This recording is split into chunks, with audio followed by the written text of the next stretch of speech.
Queridos, pegando nossas Bíblias, eu quero convidar a todos a refletir um pouco conosco acerca do propósito de Deus em nossas vidas, né? Quero começar lendo com vocês o texto de 1 Coríntios, capítulo 3. É um pequeno texto, nós vamos explorá-lo na sua uma boa parte desse texto, mas eu quero apenas ler o início como um texto de abertura. 1 Coríntios capítulo 3, versículo 9, diz assim: porque de Deus somos cooperadores, lavoura de Deus, edifício de Deus sois vós. Queridos, o encargo de Deus para nós essa noite, ele procura nos levar à reflexão, parar um pouco com as nossas atividades, sejam elas as cotidianas ou mesmo as atividades espirituais, porque às vezes nós ficamos tão envolvidos nas atividades, mesmo as espirituais, né, que nós acabamos nos esquecendo do propósito, por que o Senhor nos chamou. Acabamos por ignorar, por esquecimento, por nos envolver com outras coisas, deixamos de lado o essencial. Basicamente aquilo que Jesus fala acerca de Marta, né, lá no Evangelho de Lucas, no capítulo 10, quando diz que Marta, ela se ocupava com muitas tarefas boas, lícitas. Imagino que Marta estivesse ali muito preocupada em preparar um bom ambiente para Jesus, que era um hóspede na sua casa, preocupado com uma boa alimentação, com um bom banho, coisas que são lícitas e são muito boas, e são até mesmo coisas louváveis. Mas em razão das suas muitas preocupações com as coisas secundárias, ela acabava abrindo mão, mesmo que inconscientemente, daquilo que Jesus diz ser o principal. Jesus então louva a atitude de Maria, irmã de Marta, dizendo que Maria escolhera a melhor parte. Ou seja, Maria prostrava-se aos pés de Jesus ali e ficava ouvindo suas palavras, seus ensinamentos. Aquelas palavras ela ia não somente compreendendo, tomando para dentro de si, mas eram palavras que iam sendo trabalhadas dentro dela, forjando uma nova pessoa, uma nova Maria. Tanto é que nós vemos que por ocasião da morte do Senhor, a Maria foi a primeira e a única a não somente ir ao túmulo de Cristo, mas a única a permanecer junto ao túmulo vazio. Todos os demais discípulos, mesmo João, que era o discípulo amado, se contentara apenas em ver o sepulcro vazio. Mas Maria queria algo mais. Maria estava completamente vinculada a Cristo com um amor indescritível, de modo então que ela não podia simplesmente ficar tranquila enquanto supostamente o corpo de Cristo havia sido roubado. Ela queria encontrar o corpo, ela queria dar um destino, um fim digno ao corpo de Jesus, e por isso ali ela permaneceu. Então, que nós possamos nos aquietar um pouco, e é sempre bom que de vez em quando nós tenhamos esse tempo de refletir. Por isso eu trouxe 4 pontos importantes que nós vamos trazer aos irmãos, que será o motivo ou o alvo da nossa reflexão, o objeto da nossa reflexão, e que essa reflexão não fique somente aqui, mas que vocês levem para casa esses 4 pontos que nós vamos apresentar, e assim os irmãos durante a semana vão se lembrando, vão ruminando essas palavras, esse sentido, esse entendimento, e vão também orando essas palavras, orando esses 4 pontos, colocando diante de Deus esses 4 pontos que eu julgo serem pontos extremamente necessários para qualquer cristão que queira ter uma experiência de fé sadia. Uma experiência de fé que resulte no propósito para o qual nós fomos chamados. Amém? E esse texto que nós lemos aqui de abertura é um texto em que o apóstolo Paulo, ele se comunicando ali com a igreja de Corinto, ele vai falando dos relacionamentos, né? Essa carta é uma carta muito interessante porque ela é uma carta não somente muito pessoal, mas é uma carta que trata dos problemas do cotidiano de uma igreja. A igreja de Corinto era uma igreja extremamente problemática. De tudo que vocês puderem pensar que podia haver ali naquela igreja de problemas, de ordem de casamento, de divórcio, de intriga, de inimizade, de porfia, de ciúme, de divisão, né, de incesto, tinha de tudo naquela igreja. Então, podemos dizer que essa igreja de Corinto ela é um retrato da igreja humana de Jesus na terra, porque a igreja humana tem os seus problemas. Não há de se pensar que a igreja do Senhor hoje não tenha problemas, porque ela tem. Pensar o contrário é querer esconder uma realidade, de modo que todo mundo agora tende a fingir que não temos problemas. O casal finge que não tem problema, né? O jovem finge que não tem problema, o pastor finge que não está vendo nada, o pastor também finge que é um super-homem que também não tem problema. Aí fica um tanto de fariseu, e todo mundo sabe que é fariseu e sabe que o outro é fariseu, e dá uma olhadinha para o fariseu, dá aquele sorrisinho, como diz assim, eu sei quem você é, você sabe quem eu sou, e vamos fingindo que não está acontecendo nada, e assim a coisa vai acontecendo. Quando o diabo sai da garrafa, é um divórcio para cá, é um filho nas drogas para lá, é um suicídio, né? As coisas vão acontecendo e aí para poder limpar a igreja, ou supostamente limpar, porque nunca foi limpa, né? Nesse sentido da coisa prática, aí vai expulsando os casos mais graves para dizer que nós não temos nada a ver. Ele não sabe que nós estamos todos plantados no mesmo campo e as raízes estão todas, né, ali entrecruzadas. E, portanto, quando Paulo escreve essa carta, então ele vai tratando de maneira geral de vários desses problemas, mas nesse capítulo 1, capítulo 2 e capítulo 3, é quando o apóstolo Paulo ele começa a falar um pouco acerca dos propósitos, dos objetivos da igreja. E ele usa aqui essa metáfora, essas duas metáforas, né? Quando ele diz, porque de Deus somos cooperadores. Esses cooperadores a que ele se refere são os apóstolos. De Deus nós, poderia abrir um parêntese e colocar apóstolos, fecha parênteses, somos cooperadores de Deus. Aí os irmãos perguntam, e nós, igreja? Ele diz, e vós sois a lavoura de Deus, vós sois o edifício de Deus. Então nós separamos essa expressão, vós sois edifício de Deus, fizemos esse recorte dessa expressão, sem prejuízo do todo do texto, para poder começar a nossa reflexão acerca de nós mesmos nesta noite.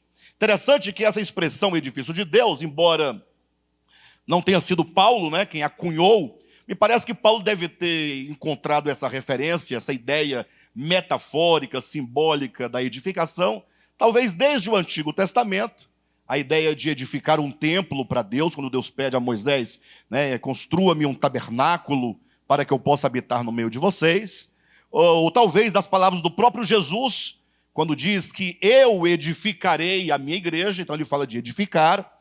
Então essa ideia de construção.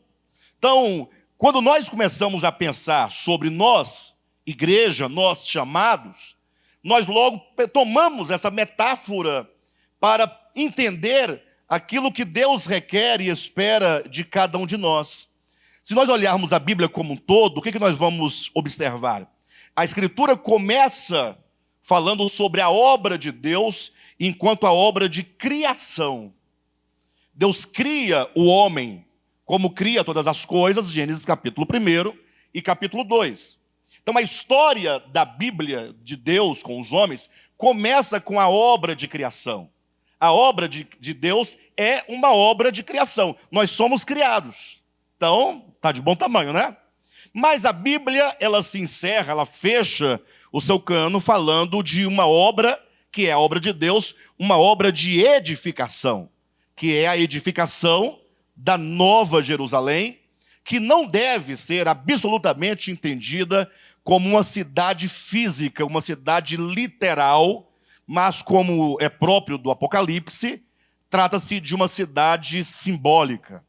A Nova Jerusalém, o grande edifício de Deus, conforme as palavras do próprio anjo que conversa com João, no capítulo 21 e 22 de Apocalipse, ele diz que aquela cidade ela representa a noiva do Cordeiro. Representa, portanto, em última análise, a igreja de Jesus Cristo. Ou seja, imagine que todos nós, no ato da criação, fomos criados do pó da terra. Somos pó.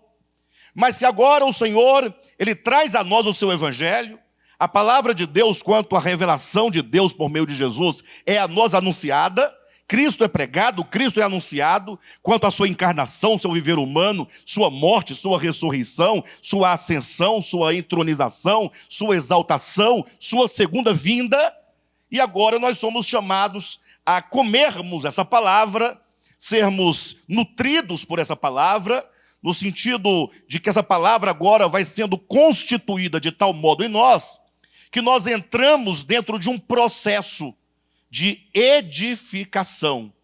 Como diz o próprio Jesus, nós somos como que Pedro, somos como que uma pedra, e sobre a rocha, que é o próprio Cristo, ele vai edificar a sua igreja. Então, o primeiro ponto que eu quero convidar os irmãos a pensarem na nossa reflexão é que nós precisamos urgentemente, nesse mundo barulhento em que nós vivemos, nesse mundo confuso em que nós vivemos, devemos parar um pouco, pensar e resgatar a compreensão acerca do nosso chamamento. Nós sabemos que o Senhor nos chamou. A verdade acerca do chamamento, antes de ser uma verdade bíblica, é uma verdade da nossa própria experiência. Cada um de nós aqui, eu acredito, foi chamado por Deus. Em algum momento da nossa experiência, Deus nos chama, não é? E Ele tem várias maneiras, vários modos de chamar aqueles a quem Ele deseja chamar, de modo que a experiência de cada um é única.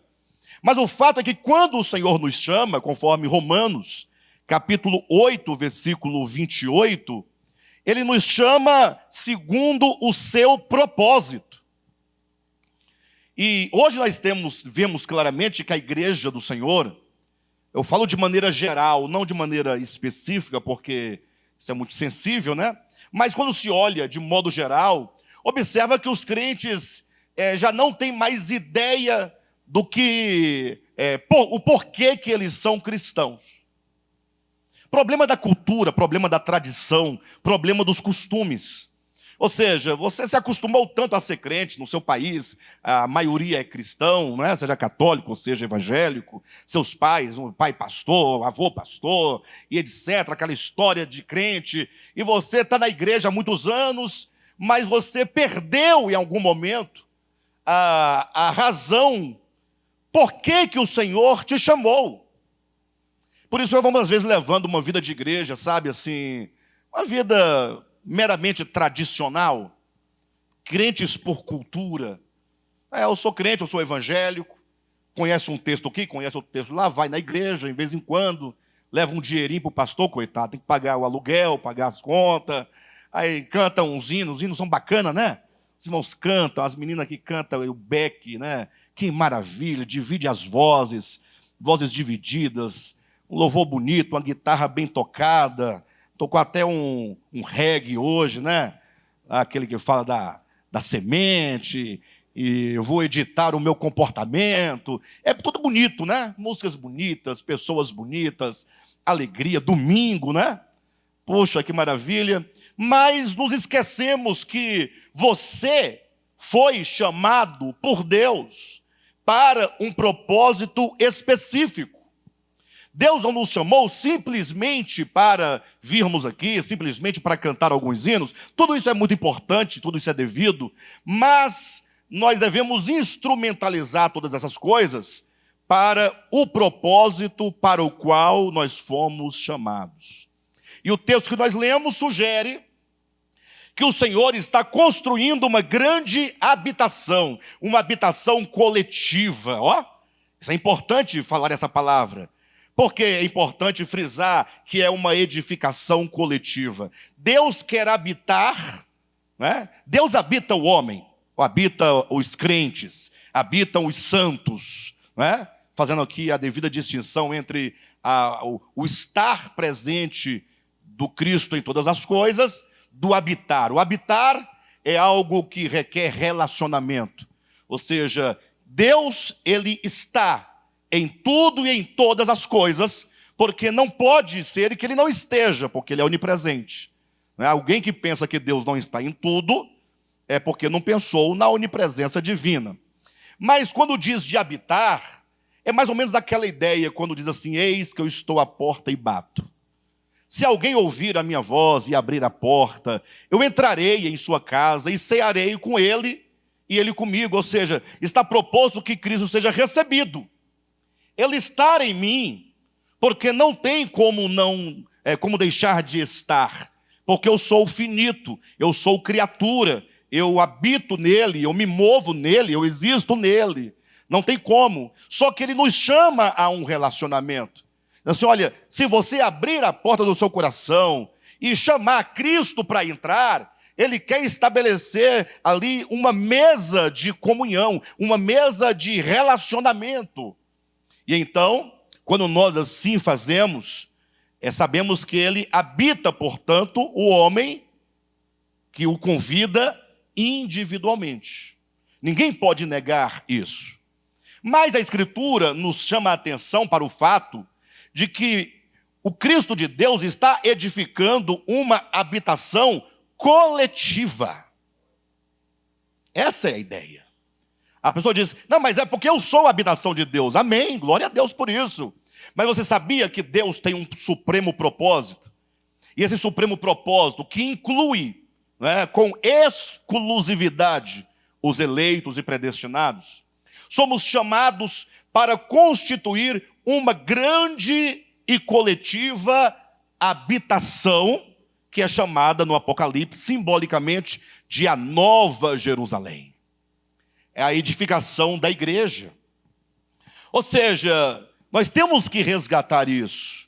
Ou seja, nós temos que viver a vida cristã juntamente com aqueles que também estão sendo edificados. Quem aqui já construiu uma casa, ou pelo menos já viu alguém construir, sabe que você tem que trazer os materiais, não é? E ali todos eles têm que ser trabalhados de maneira que quando a casa está pronta, você não vê mais o tijolo, você não vê mais o ferro, você não vê mais a massa, você vê uma unidade. E essa unidade é a habitação de Deus.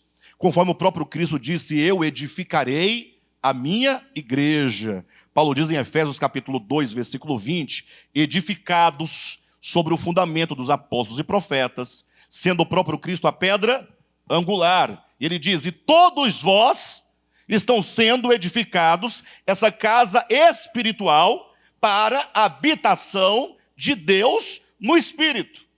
Ora, se não houvesse essa ideia da unidade, do coletivo, não precisaria haver edificação.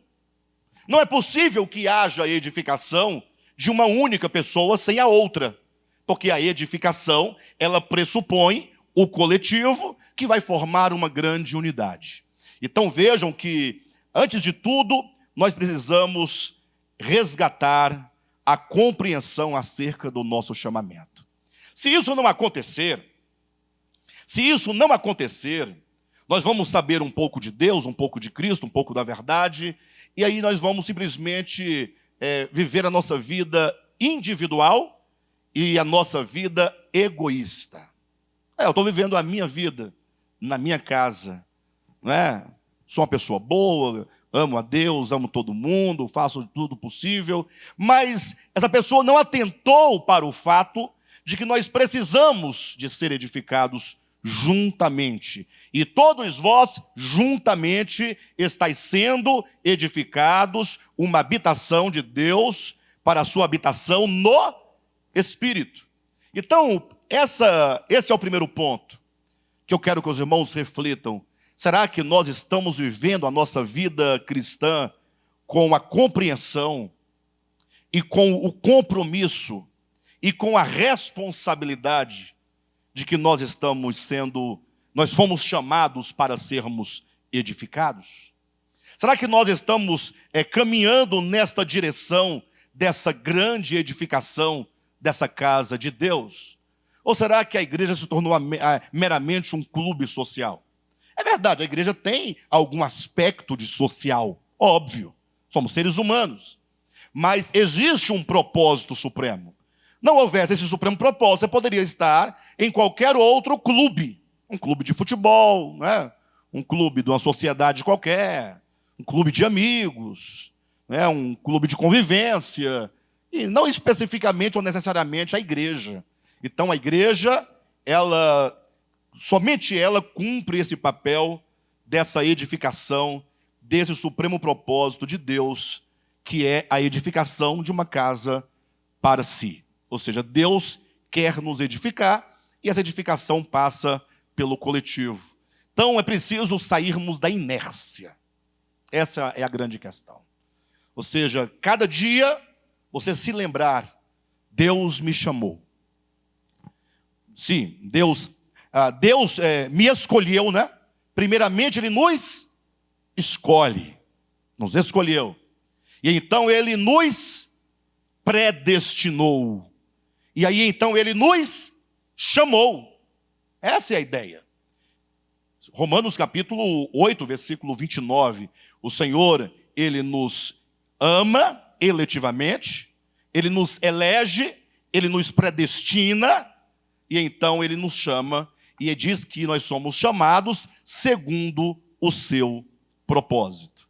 Então, para que você tenha uma vida cristã autêntica, frutífera, próspera, uma vida que cumpre com o objetivo para o qual você foi chamado, você terá que resgatar constantemente a ideia. Eu fui chamado para quê, afinal? Certo que nós poderíamos aqui abrir um grande leque de possibilidades. Nós fomos chamados, aí a Bíblia responde, para o seu reino e glória, né? Nós fomos chamados, Romanos capítulo 1, versículo 6, para pertencer a Cristo Jesus. Não é? Tem uma série de textos que falam do chamamento e vai mostrando os motivos, mas a minha ênfase nessa noite é para o cumprimento final daquilo que hoje Deus está fazendo, Deus está realizando, que é a edificação de uma casa espiritual, de uma casa coletiva e de um grande edifício para a sua própria habitação no espírito humano. Este é o primeiro ponto, compreender o nosso chamamento. Talvez você diga assim, pastor, muito bem, eu tenho pensado nisso, eu até que compreendo, e eu tenho participado, eu tenho procurado viver a vida comum da igreja. Eu tenho procurado. Tanto é, pastor, que você pode me ver aqui dentro. Estou aqui sempre, né? O Cadmo está aqui às quartas-feiras, está aqui aos domingos. O Cadmo e a Cadma, como a maioria dos irmãos. Não é? Os irmãos, tem alguns que estão aqui na quinta, no querigma, né? Envolvidos, que maravilha. Então, alguém diz assim, essa é a prova de que eu estou me esforçando, né?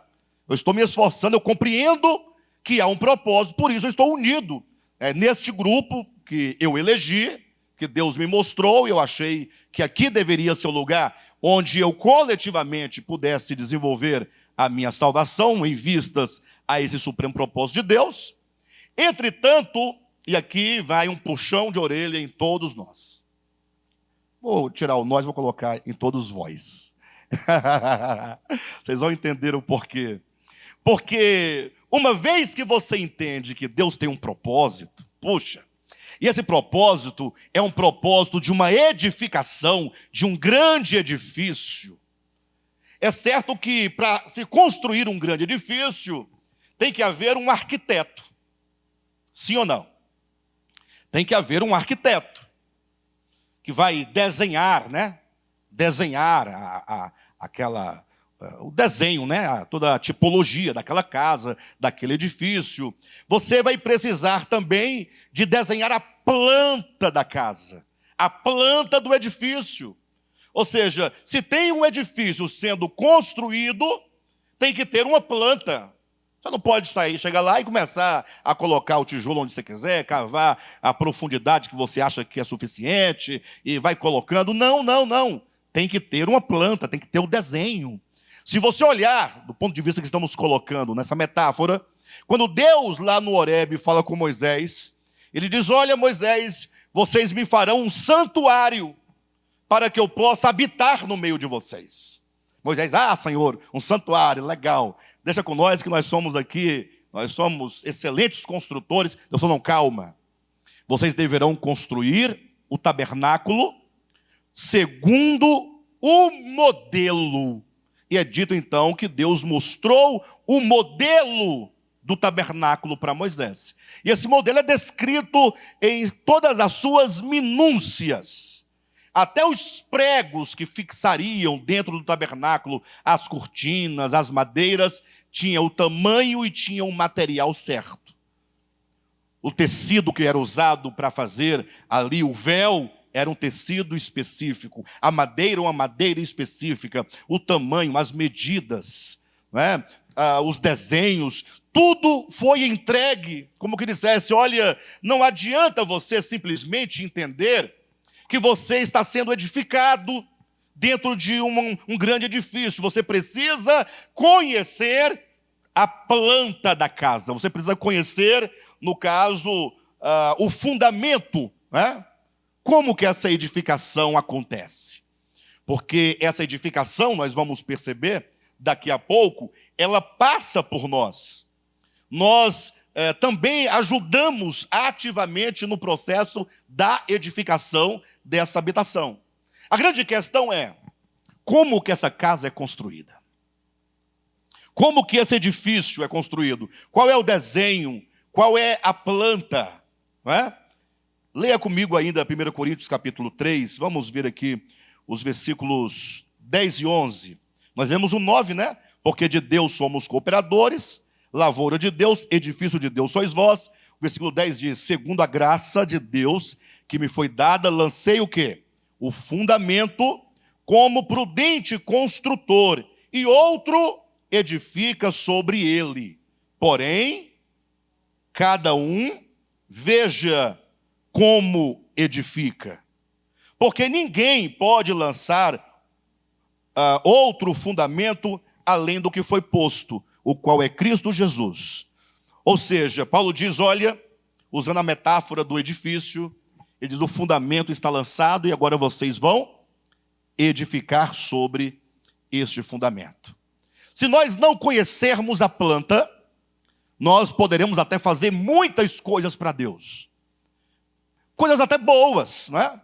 Pastor, a gente pode dançar para Deus, digamos? Pode. Pode dançar para Deus, não tem problema. Eu queria fazer um grupo de dança na igreja. Aqui não vai dar muito certo, porque a turma daqui não vai gostar. Porque a turma daqui já está doutrinada e orientada a buscar as coisas essenciais. Né? Mas eu queria um grupo de dança. Tá bom, vai fazer um grupo de dança. Você vai ficar dançando para Deus. Se não tiver aqueles homens de calça de capoeirista, porque eles vestem as calças de capoeirista. As calças que eles vestem para dançar. O motivo eu não sei, não me pergunte. Né? Pode colocar luzes? Pode também. Não é pecado. Vocês entendem que não é pecado? Mas a grande questão é, você vai fazer isso com qual propósito? Essa é a grande questão. O tempo é tão curto, a igreja é tão séria. Há tanta coisa a ser pensada, a ser digerida, a ser compreendida, a ser praticada, a ser experimentada. Nós ficamos mexendo com o ministério de dança, irmãos. Paciência. Vamos fazer igual Paulo. Vamos fazer tudo o que temos que fazer. E se sobrar tempo e o Senhor nos permitir, a gente faz isso também. Então não estamos aqui demonizando o ministério de dança, não é isso. É que nós precisamos saber exatamente o que é a obra de Deus.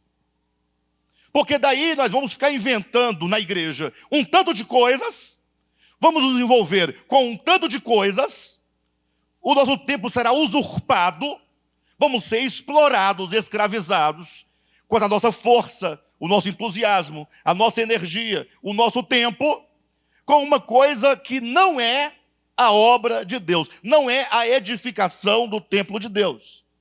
Por isso que Paulo nos trouxe uma advertência muito séria. Abra sua Bíblia em 1 Timóteo, um pouquinho mais à frente. 1 Timóteo, capítulo 1, versículo 3 em diante. Veja o que o apóstolo Paulo diz. Quando eu estava de viagem rumo da Macedônia, te roguei permanecesses ainda em Éfeso, para admoestares a certas pessoas, a fim de que não ensinem outra doutrina, nem se ocupem, olha aqui a questão de você ocupar o seu tempo, né? Não ensinem outra doutrina, nem se ocupem com fábulas e genealogias sem fim, que antes promovem discussões. Ou seja, é provável que a igreja de Corinto, é provável que isso desde sempre, que as igrejas se envolvem com um tanto de atividades, de coisas que não promovem senão discussões, senão debates.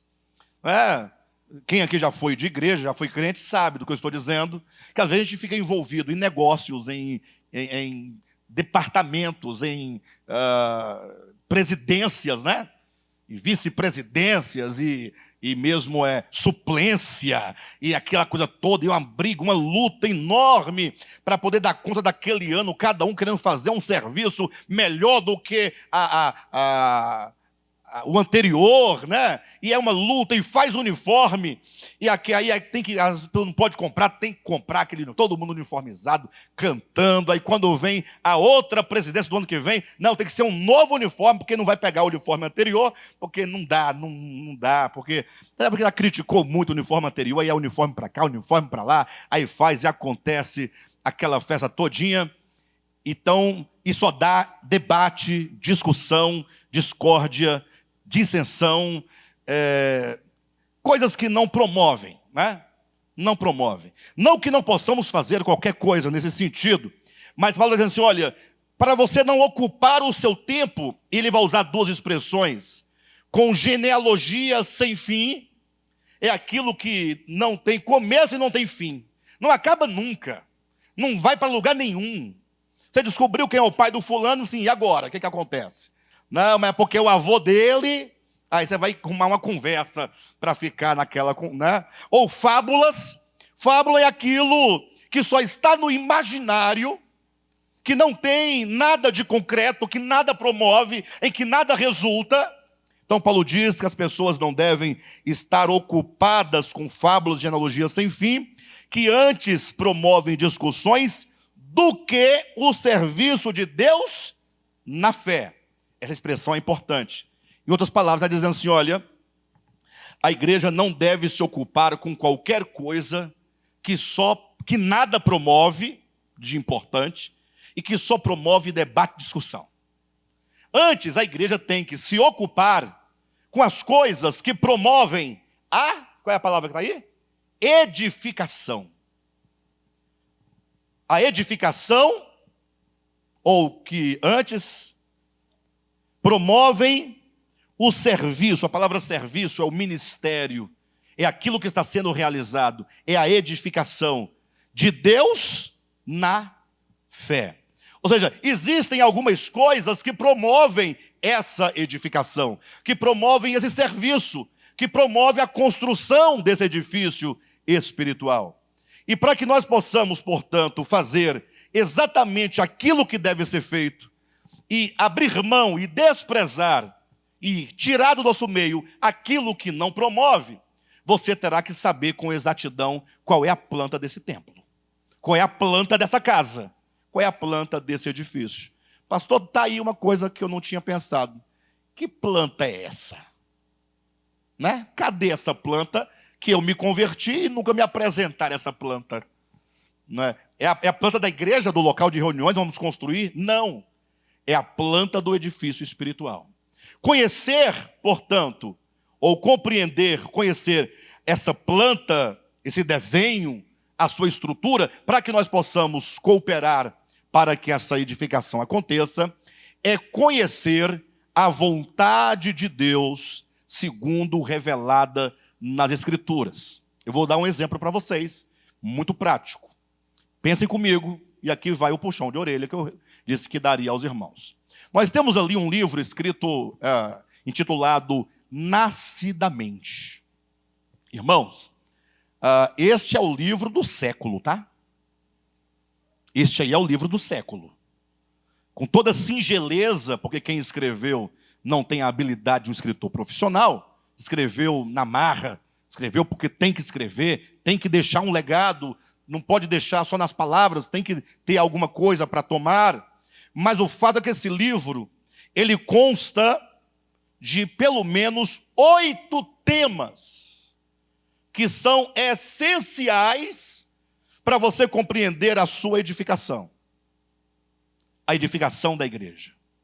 Se você compreender aqueles 8 temas, e tem um irmão que recentemente disse para mim, esse irmão já leu esse livro umas 9, 10 vezes, salvo engano, ou mais. Ele falou, pastor, eu não leio só para... Eu leio porque eu compreendi aqui que aqui são coisas muito essenciais. Então eu leio, releio, procuro compreender como isso acontece, como funciona, porque eu quero experimentar essas verdades. Então, se você ler a 4ª capa, né, que é o verso da capa do livro, logo lá você vai encontrar os 8 temas elencados, um por um. Então imaginem só. Essa nossa edificação, ela passa por uma coisa chamada redenção. Ou seja, a obra de redenção que o Cristo de Deus realizou na eternidade e no tempo, perfeito? A obra de redenção é um elemento desse desenho, dessa planta. Não tem como você construir ou ser edificado prescindindo da obra de redenção. Agora, pense comigo, como eu vou experimentar a obra de redenção se eu não entendo o que é redenção? Estou tocando num ponto nevrálgico, tá? Nevrálgico. A obra de redenção está vinculada a um outro tema que é muito conhecido, que é justificação pela fé. Paulo aborda esse tema amplamente na sua epístola. Lutero trouxe o tema às discussões no século XVI, por ocasião do movimento de reforma protestante, perfeito?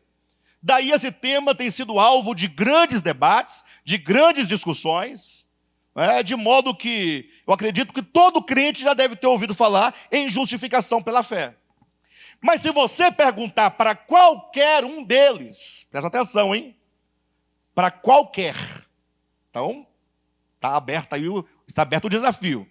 Perguntar para qualquer cristão, com exceção de umas 10 pessoas deste ministério que estão atentas, as pessoas vão responder o seguinte para você. Ora, olha a resposta, justificação, redenção e justificação pela fé. Olha o resumo que se dá acerca disso. Todo homem ele nasce sob condenação. Começa daí. Todo homem nasce sob condenação. A Juliana, cadê a Juliana? Fica de pé, Juliana. Fica de pé. Ou se fica de pé, ou então todo mundo vai olhar para você. Essa jovenzinha ali, minha sobrinha, viu, irmãos? Vocês perceberam que de um tempo para cá a barriga dela cresceu? Está nascendo aí o Josafá. Não, o Josafá não, é o Luca, né? É o Luca? O Luca vai nascer. Pode sentar. Vocês já imaginaram? O Luquinha vai chegar daqui uns 3 meses, né? 2 meses. Imagina só, o Luquinha vai aparecer aqui na igreja, com 1 mês, 2 mesinhos, ela vai trazer ele aqui. Aquela criancinha tadinha não sabe de onde vem, não sabe onde está, não sabe para onde vai, não sabe quem é o pai, não sabe, só pelo cheiro, não sabe quem é a mãe, não sabe sua história, não sabe seu nome, não sabe seu sobrenome, não sabe escrever, não sabe ler, não sabe o que é igreja, não sabe o que é diabo, não sabe o que é Deus, não sabe o que é Satanás, não sabe o que é nada, nem Lula, nem Bolsonaro. A criança, coitada, está entrando num mundo, num universo de luta, de briga, de contenda, de inimizade, ela está ali em paz. Ela não tem ódio de ninguém, ela não tem maldade, ela não tem maus pensamentos, ela não maquina nada, ela só quer mamar e dormir. Aí vem a teologia, né, Josué? Falando sobre redenção e julgamento pela fé. O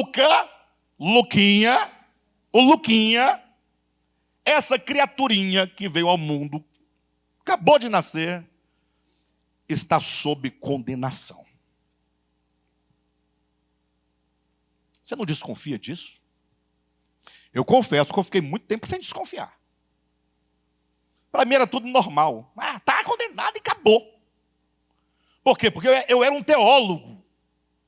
E o teólogo não trabalha com vidas, com pessoas, com corações, com experiências.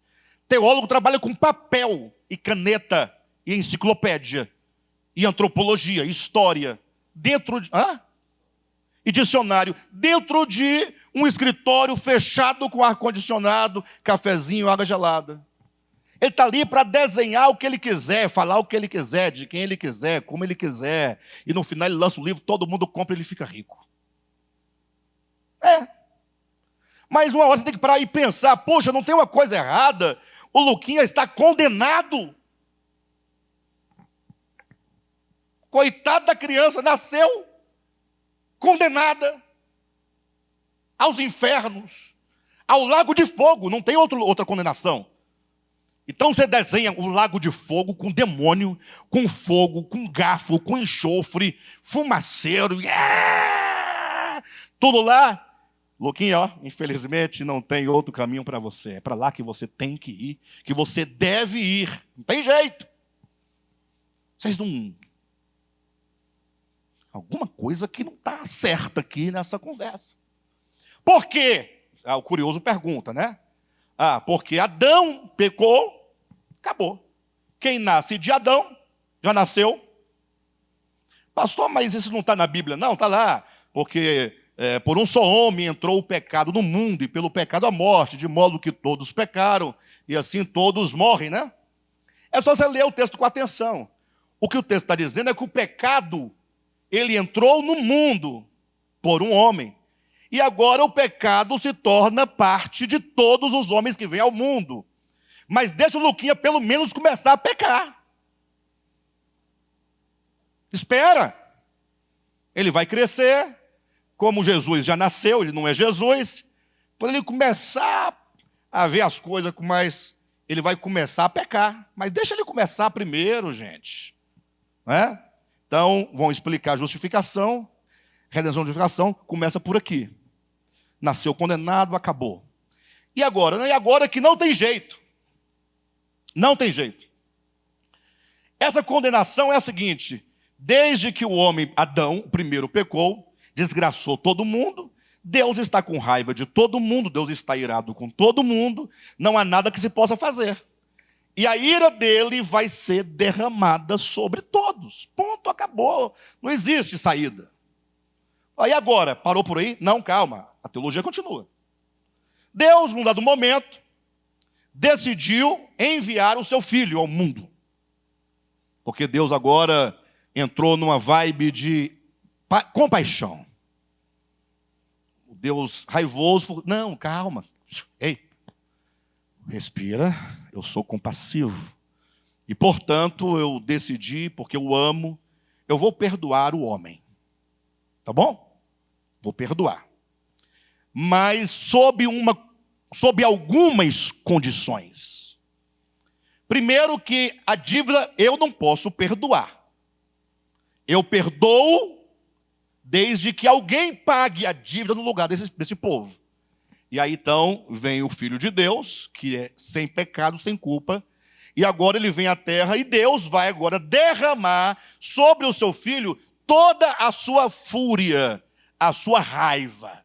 Ele vai esbravejar, ele vai usar tudo que não presta para machucar, ferir e humilhar. Essa é a ira sendo derramada sobre o seu próprio Filho.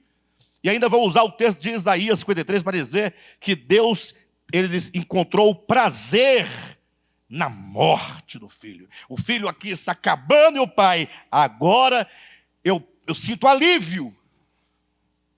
Vocês não desconfiam também disso? Uma hora tem que desconfiar. E quem aí na Ágora acha que eu sou herege, um dia você vai desconfiar. Calma. É só você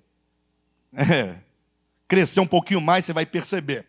Daí agora que o filho está todo machucado, cuspido, beliscado, esmurrado, paulado, todo escuro.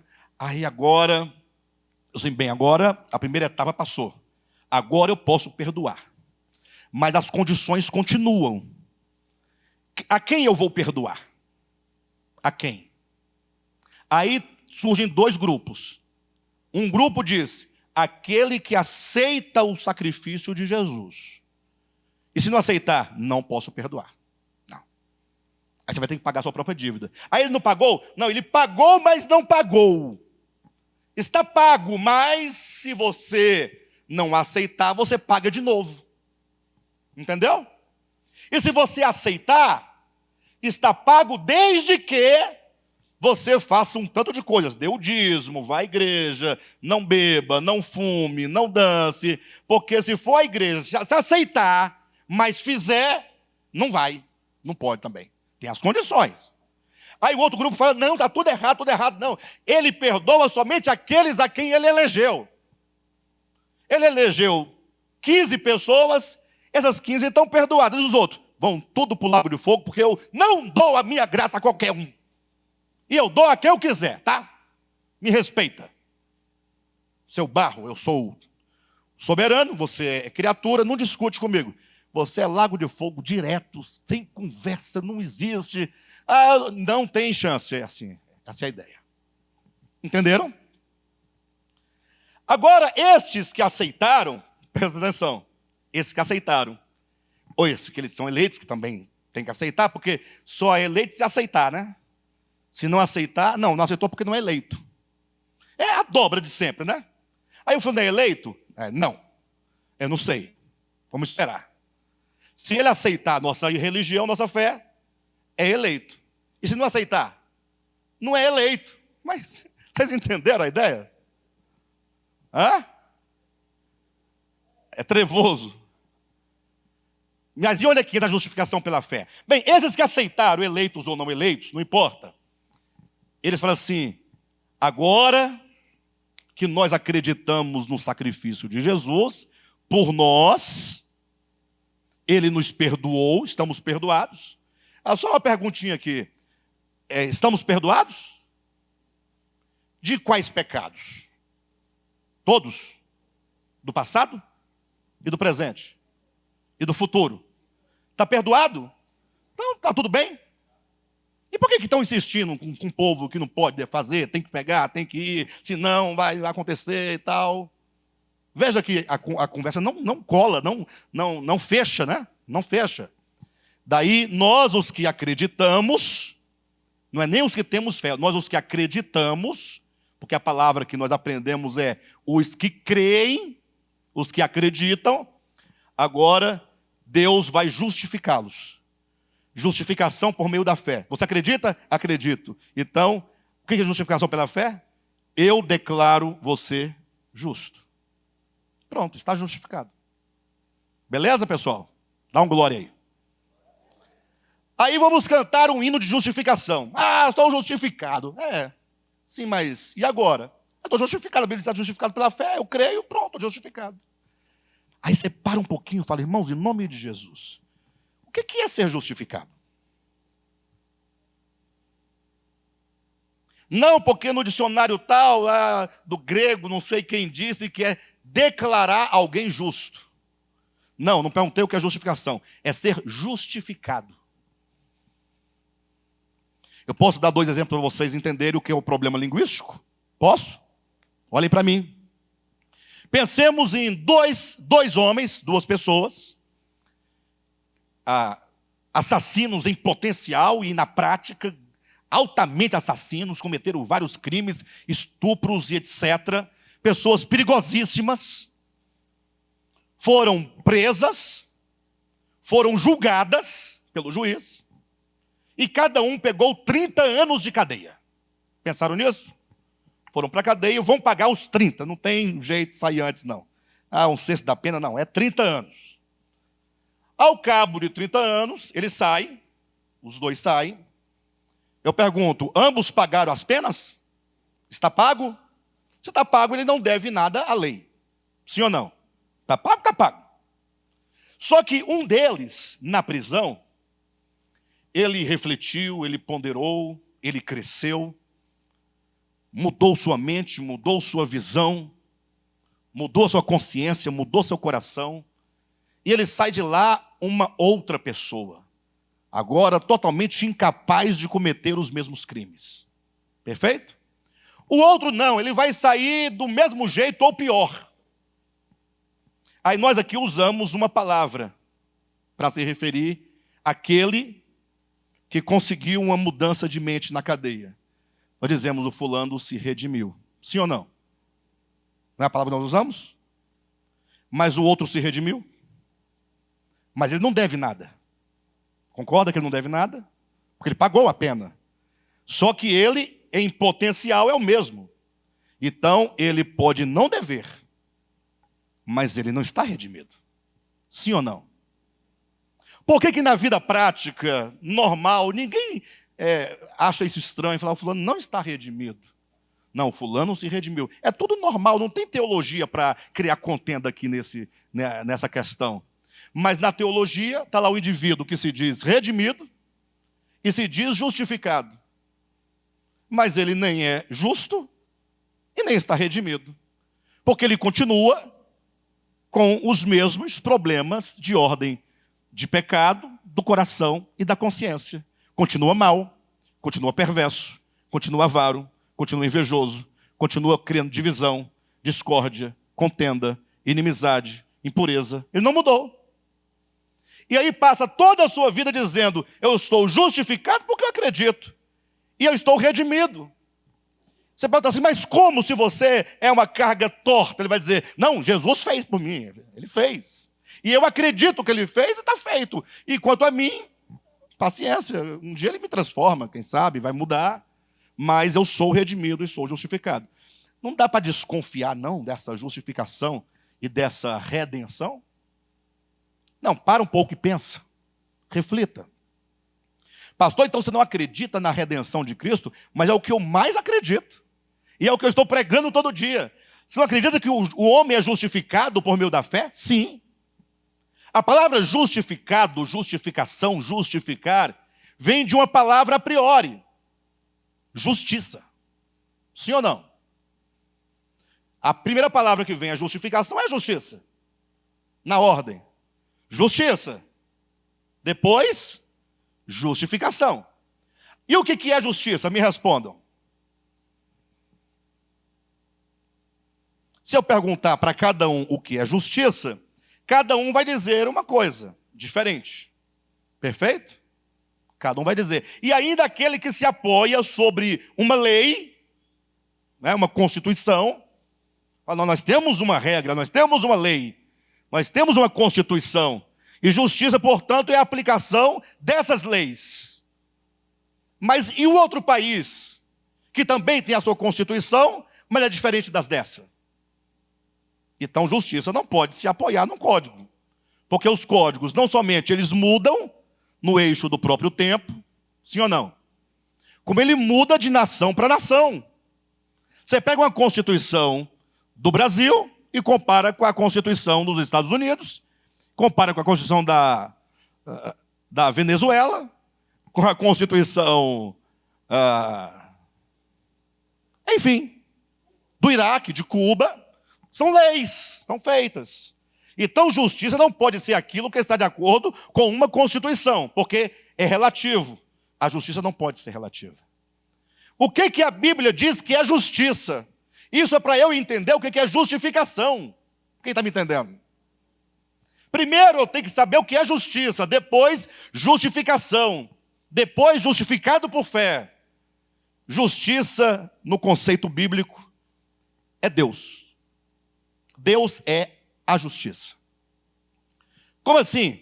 Ora, tudo aquilo que Deus é, no seu caráter, na sua natureza, nos seus caminhos, no seu procedimento, é a medida do que é justo. Deus é o bom, é o belo, é a justiça, esse ser divino, que é a minha referência. De modo que, como ninguém conhece a Deus, Deus enviou o seu Filho ao mundo para ser a expressão do que Ele é. Portanto, Cristo é a justiça de Deus. Se Cristo é a justiça de Deus, Ele é a referência, Ele é o modelo, Ele é o padrão. Agora, quando você olha para a humanidade, e para você entender o que eu estou dizendo, olhe para si mesmo. Quão longe nós estamos desse modelo que é Cristo? Por que nós somos injustos? Se alguém te perguntar, por que eu sou injusto? Por que a Bíblia diz que nós somos todos injustos? Ora, porque nós não estamos em conformidade com a justiça, que é Cristo. Cristo é a justiça. Se eu estou no sentido contrário, se os meus pensamentos se distanciam, se meus sentimentos, se minhas inclinações, se o meu viver, se a minha prática, se os meus relacionamentos, eles estão totalmente o contrário do que é Cristo, que é a justiça, eu estou o quê? Desajustado com ele. Aí a palavra começa a ganhar sentido. Eu estou desajustado. Eu não estou justificado. Eu não estou alinhado.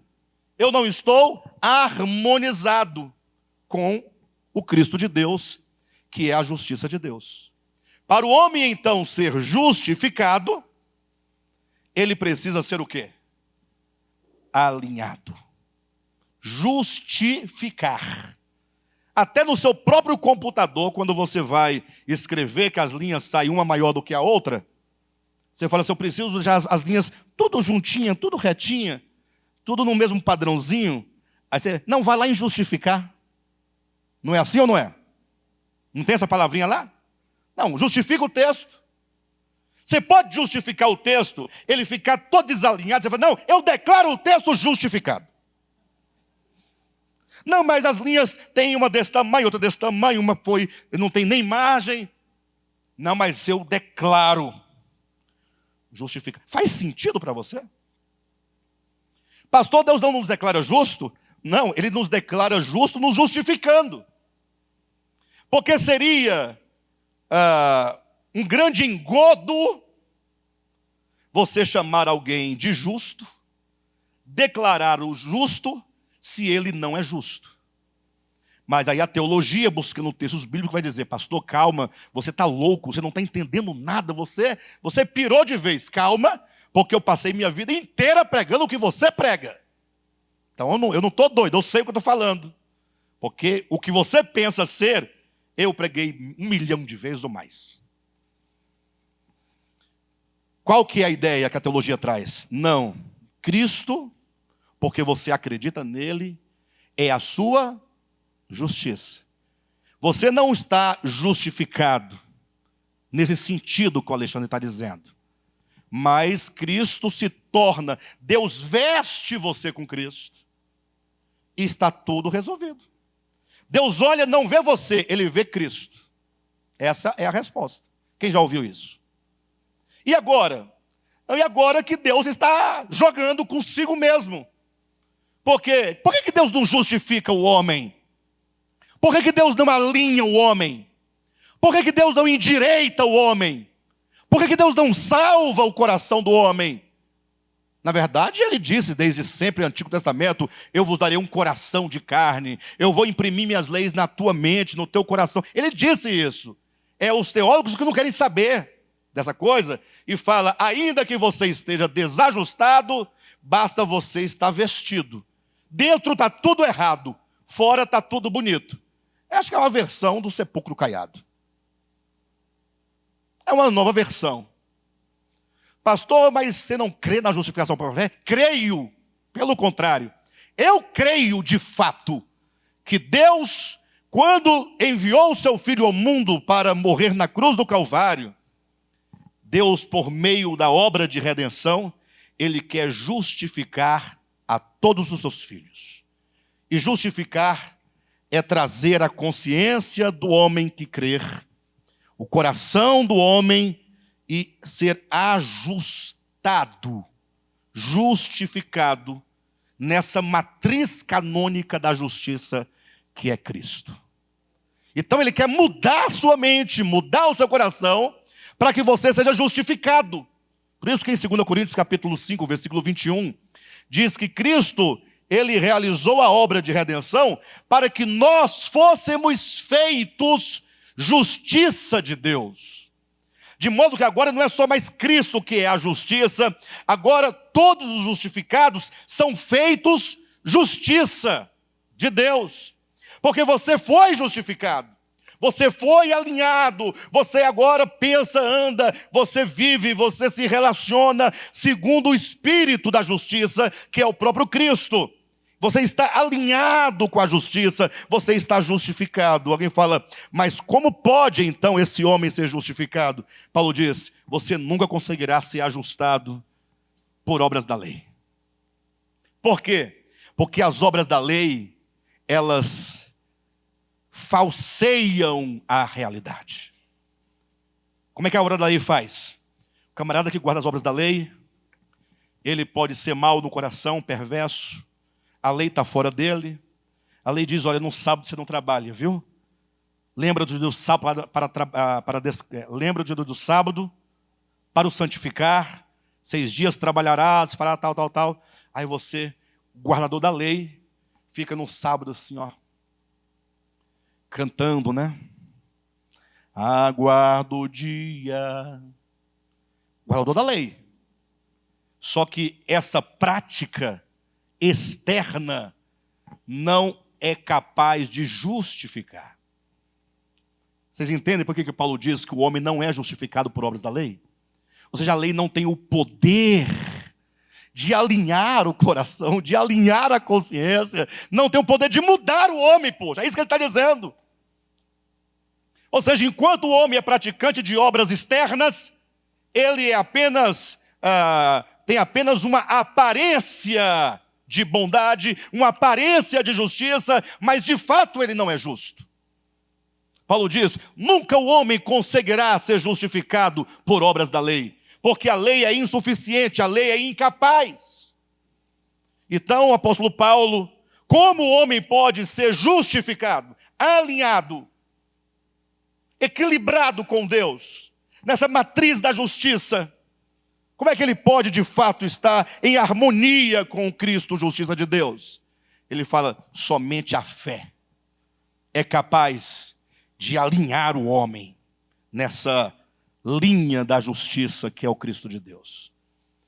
Pastor, mas nesse caso está tudo certo, porque eu creio. E aqui está aquele velho problema que eu já falei para vocês outra vez, que quando Paulo escreve que nós somos justificados pela fé, presta atenção, fé, a palavra que ele usa lá para fé, significa uma coisa. Lá onde, quando Paulo disse e escreveu, dizia uma coisa.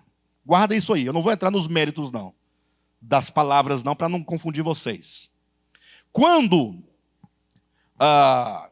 houve a primeira tradução da Bíblia, do grego para o latim, vulgar, nasce a Vulgata. Jerônimo foi quem fez a primeira tradução da Bíblia, da língua grega para outra, no caso do Novo Testamento.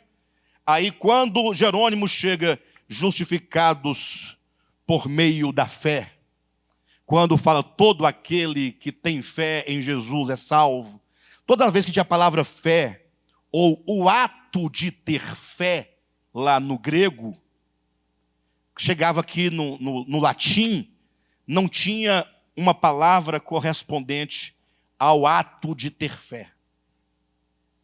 Fé é um substantivo, né? E o ato de ter fé? Tem aqui para vocês? Quer ver uma coisa? Amor é o substantivo, não é? Então vamos ver assim, olha. Substantivo, verbo. Perfeito? Substantivo, amor. Qual é o verbo, a ação do verbo amor? Amor, amar. Não tem uma correspondência? Amor, amar. Não é a mesma raiz? Porém, portanto, mantém o mesmo sentido. Agora veja. Fé é o substantivo, ok? O ato de ter fé. Fala? Não, veja. Veja. Amor, amar.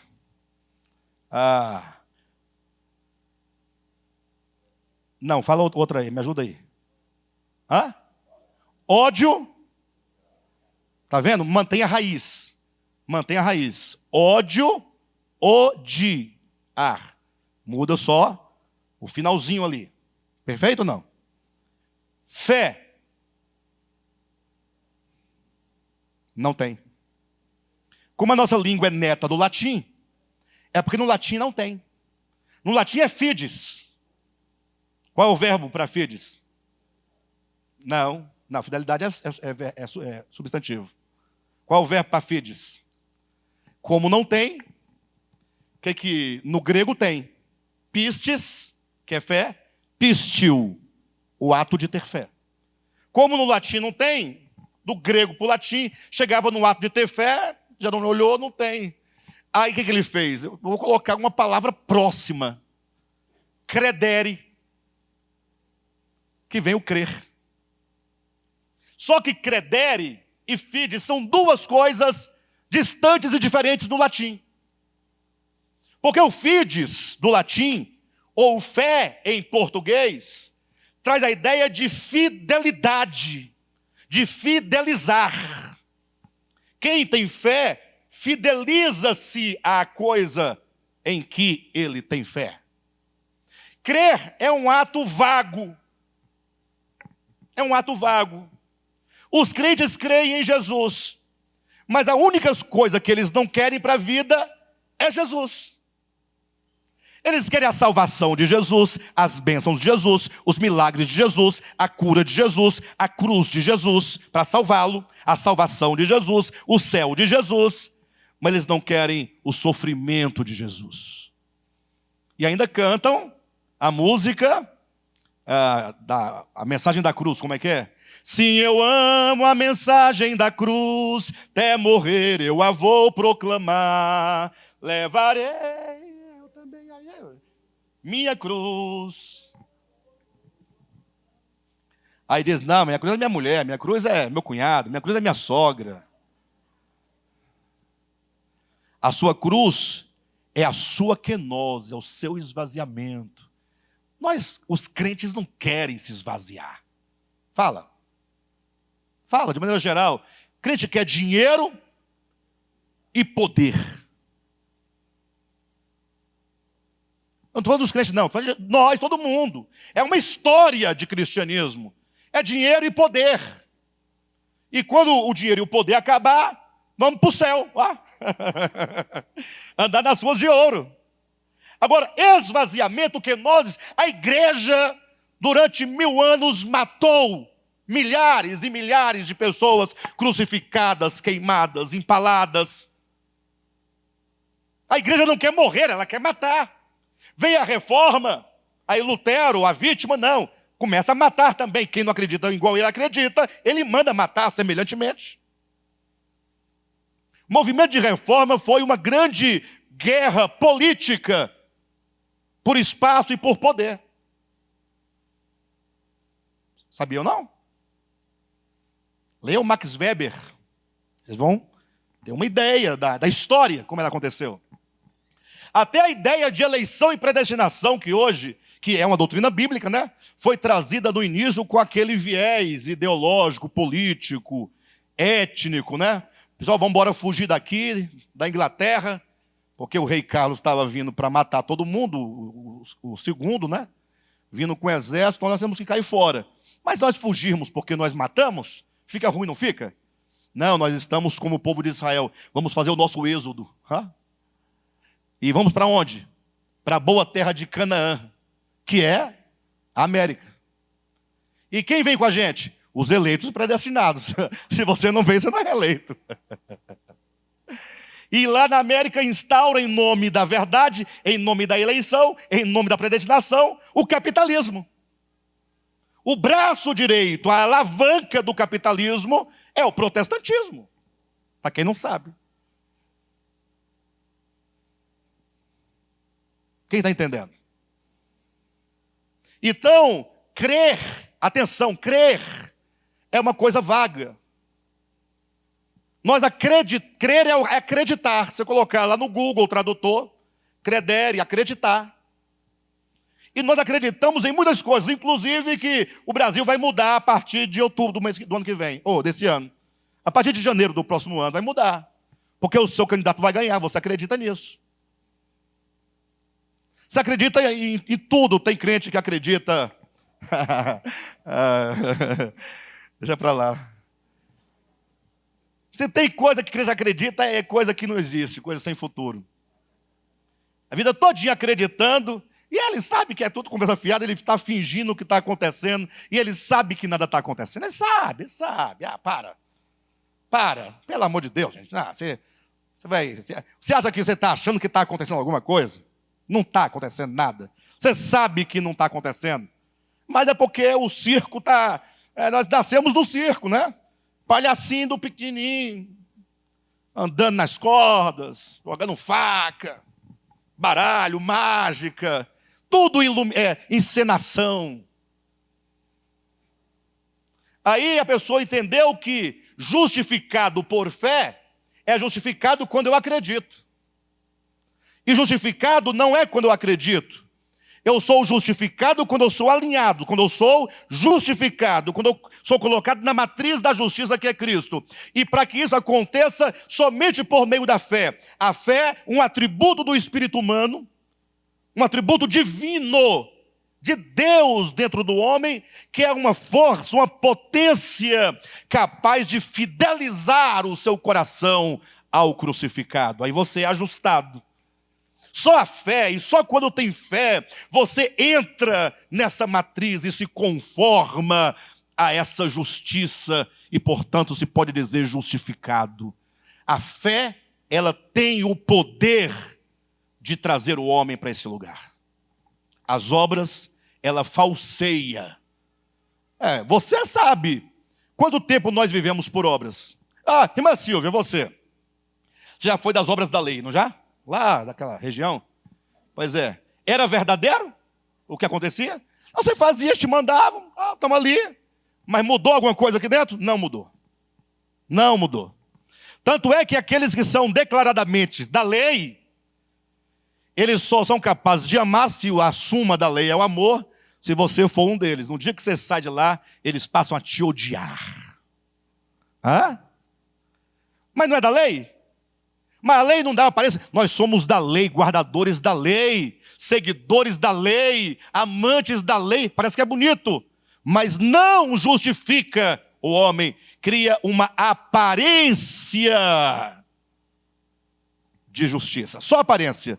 Não é capaz de justificar o homem. Bem, por que eu disse isso? Olhem para mim.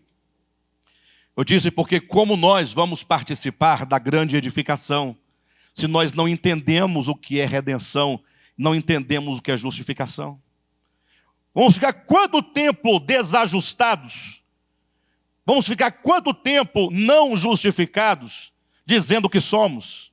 E aí satisfeitos, porque é isso mesmo, não tem o que fazer, está tudo certo. Quem entendeu hoje o que é ser justificado por fé? Entendeu? Se não entendeu, pega essa mensagem e 1, 2, 3, 4, 5, 10 vezes você vai entender. Eu vou gravar um pequeno vídeo falando sobre esse assunto, não é? E para a gente poder bater nisso várias vezes.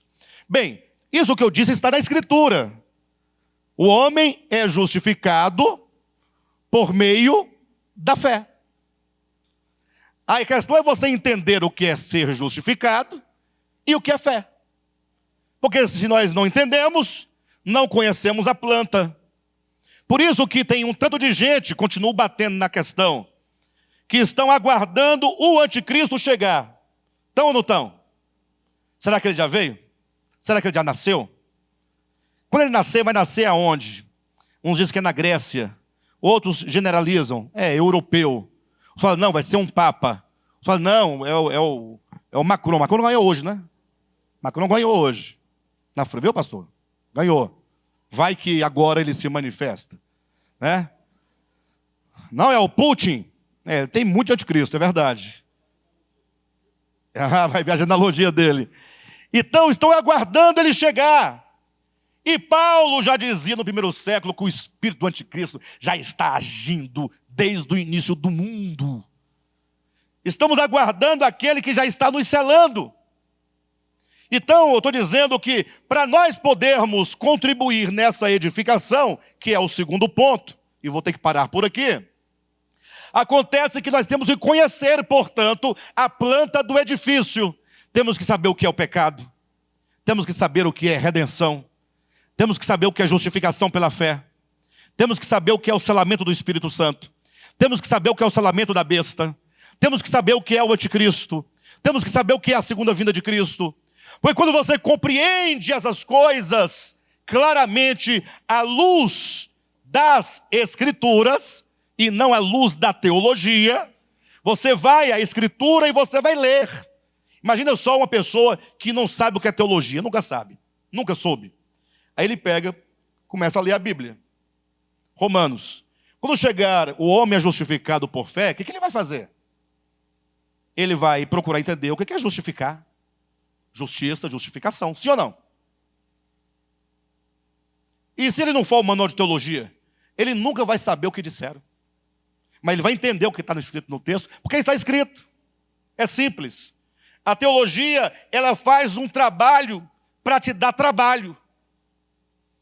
Ou seja, ela não simplifica. Ela cria toda uma estrutura de argumentos para te envolver e te levar para onde ela quiser. E você ficar ali, tá, então é assim. Não, calma, leia aqui, ó. Leia a Escritura.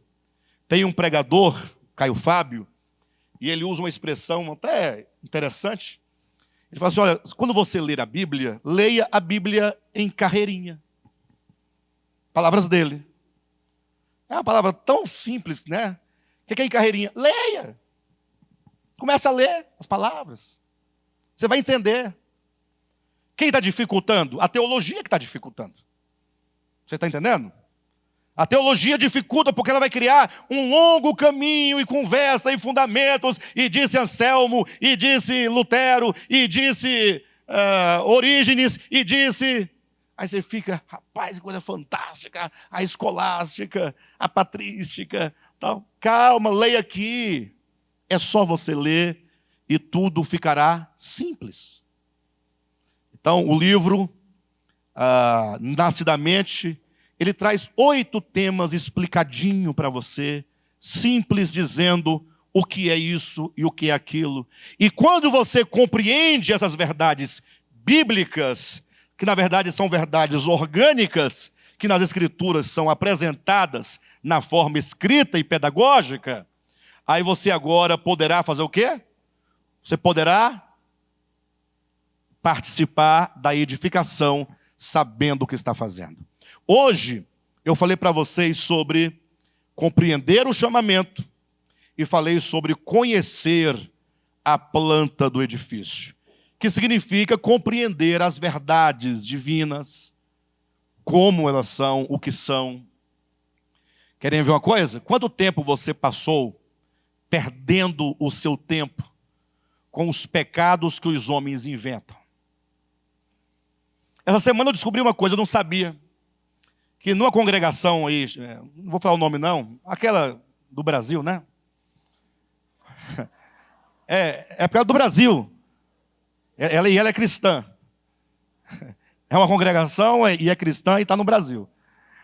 Diz que as mulheres não podem tocar na banda. Porque eles têm um trabalho muito bonito de banda, né? Com metais, baterias, tudo. É lindo. Aí eles cantam, a igreja canta tudo junto. A igreja canta, é bonito. E a banda, sax, trombone, tuba. Orquestra, ponto, orquestra. Orquestra. É bonito o trabalho. As mulheres não podem participar da orquestra. Eu ouvi dizer, não tenho certeza. Parece que sim. Mas tem uma doutrina por detrás.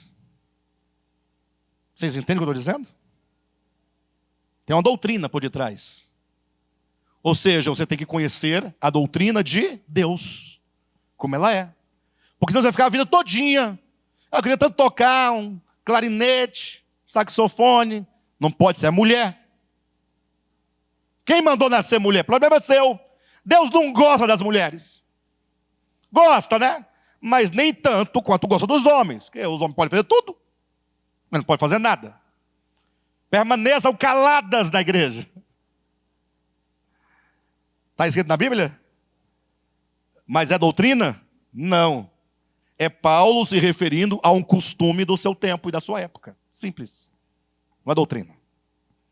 Doutrina de Deus, somente os princípios aplicáveis a todos os povos, em todos os tempos e lugares. Princípios não mudam, não alteram. Princípio não se condiciona à cultura de um povo e de um tempo.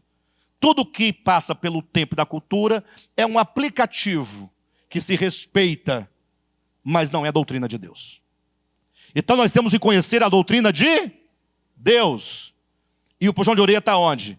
É que nós temos tudo aqui e nós ainda não estamos nos dando o suficiente para compreender a doutrina de Deus. Está aí o livro, na mente. Leia 1, 2, 3, 4, 10 vezes, 20 vezes. Sua mente vai iluminar, você vai compreender e nós vamos poder avançar. Tá bom?